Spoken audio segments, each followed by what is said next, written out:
Hello everyone, and welcome back to our final episode, I believe, of Gabbing with Gabby.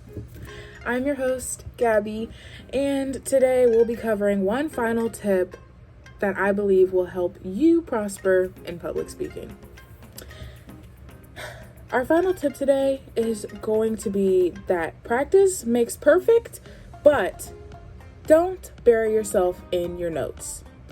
It's important to not bury yourself in the notes because whenever your brain is trying to process everything that you're memorizing or prepared for a speech, and you try to memorize it all at once and you end up burying yourself and overstressing yourself, you are actually more likely to forget because you are so anxious to remember. So a good tip for avoiding that whole vicious cycle of overbearing and anxiety and trying to remember and forgetting and blah, blah, blah, blah, blah.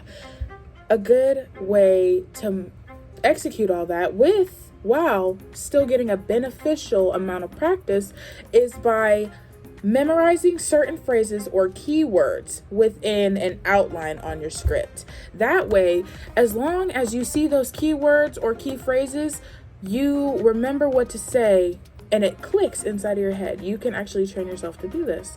But also, it's just easier to remember key phrases and certain words or contextual clues for you than to memorize a whole paragraph or sentences on a small note card or feeling anything like that.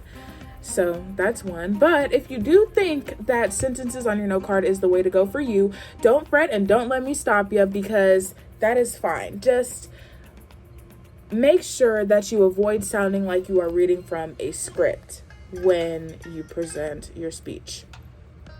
Because actually, it is found that whenever a speaker sounds like they're reading from a script, they actually lose their audience quicker, and it's actually harder to reel them back in from that point that they lose them. So be sure that your speech sounds rehearsed but not scripted. Make sure that you don't sound like robotic or too nervous. It's okay to forget.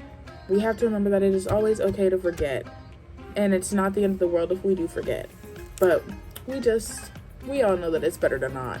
We just avoid that whole thing. But yeah, so I hope that all the tips that I've given you thus far help you go far in your public speaking career, and it's been great.